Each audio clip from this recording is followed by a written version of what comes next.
As we enter our 4th century of ministry, we give thanks for the wisdom and the foresight of those who came before us. Now we must prepare to nurture Christian faith and service in the next generation of Presbyterians. Now, it's our turn. In the early 1720s, an insistent group of Presbyterians lobbied to form their own congregation in Morristown. In 1729, they built a wooden meeting house a few feet east of where the present church stands. In 1795, the congregation raised that building to erect a bigger meeting house as the church grew with the town. 45 years later, the congregation entered a period of turmoil, and some members broke away to form the Second Presbyterian Church at 65 South Street. Meanwhile, back at the First Presbyterian Church, plans were laid for a grand new stone edifice, completed in 1894. In 1925, the two Presbyterian churches were reunited, with the church on the green used for worship and the building at 65 South Street converted to offices and classrooms. I think one of the things that's constant in life and in a church life and in a personal life is change. And apparently our forefathers in this church have done a pretty good job of dealing with change and adapting to change, because we're still here and we're still strong. We're very involved in the community, and it's a wonderful place to worship. From the time that the first meeting house was used as a hospital during the smallpox epidemic of 1777, the Presbyterian Church in Morristown has been deeply committed to touching lives beyond the walls of our church. Our tradition of service to the community here is a very involved one, and not only to our local community, but to a number of programs outside of our community.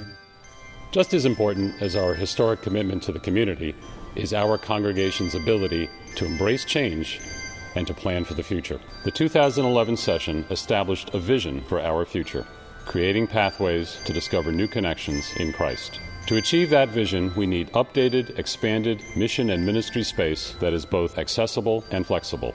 My children enjoy coming here because of the midweek programs and their participation that they do within the services throughout the year. They enjoy coming, they enjoy ringing the bells, they enjoy singing, they enjoy being part of the service. It makes them feel that they are actually part of the congregation.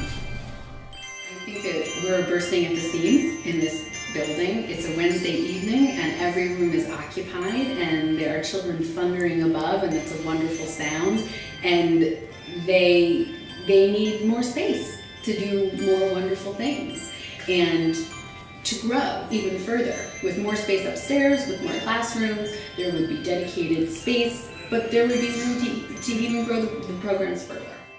Well, our kitchen is 50 years old, and including our ovens are 50 years old. There are no parts to be gotten for these pieces of equipment, and some of them don't work anymore.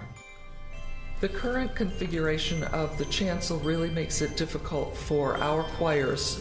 There really isn't enough room for the kind of music events that we have been doing lately when we bring in extra musicians. So as we are developing more music programs that are very well attended, both with members of our congregation and people from outside the church, the chancel is becoming much more of an issue.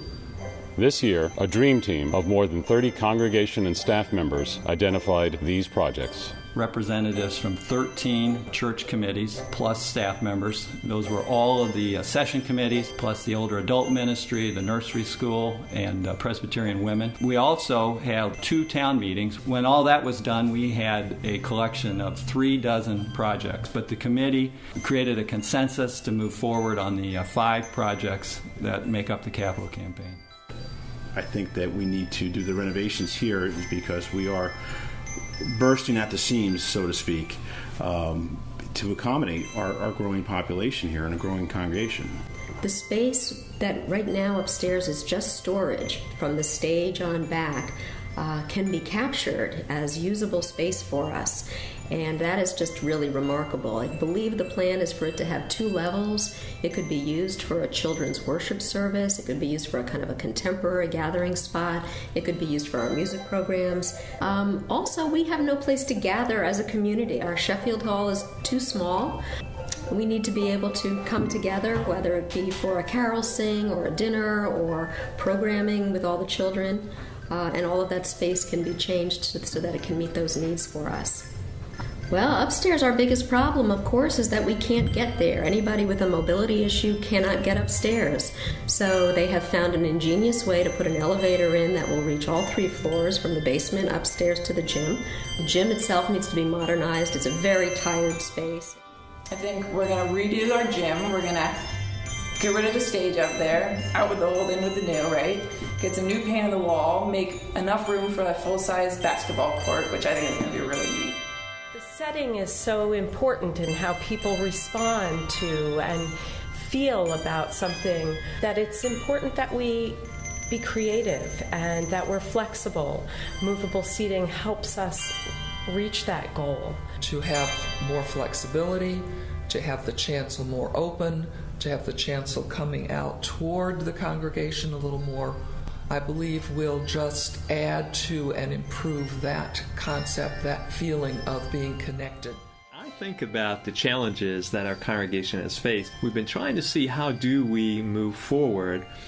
And for some reason at this point it just seems like God's led us to this time, and that it truly is our turn to help move our church in a new direction. The first thing I think about is all of the generations that came before us, people who have made sacrifices through the years, so that we could have the church that we have today, the facilities that we have today, and be part of the community.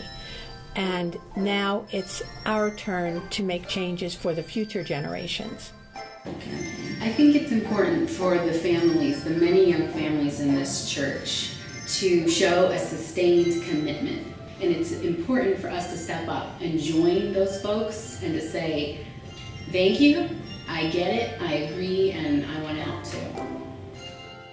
What really strikes me is that even though we say it's our turn, there's a point of action. When things really start to happen is when we're willing to make that sacrifice. I think we have to sacrifice together as a congregation. And sacrifice to me is not giving what is left over, what is extra. It's prayerfully considering making some kind of a change in your life that you can give, possibly beyond what you ever thought you could give. I'm very excited about what I see happening in this church. When I see new families coming into the church, when I see our Sunday school classrooms bursting at the seam, when I listen to the inspirational sermons of Dave and Cindy, when I hear our wonderful choirs and instrumentalists, when I see the members of all ages working together on our various mission projects such as Sandy Relief and InReach, I feel tremendous optimism for what we're doing. And you know, this capital campaign isn't nearly as much about new classrooms and a new gymnasium, a new kitchen, as it is about what we're going to be doing to further our work with God. And that's what this is all about.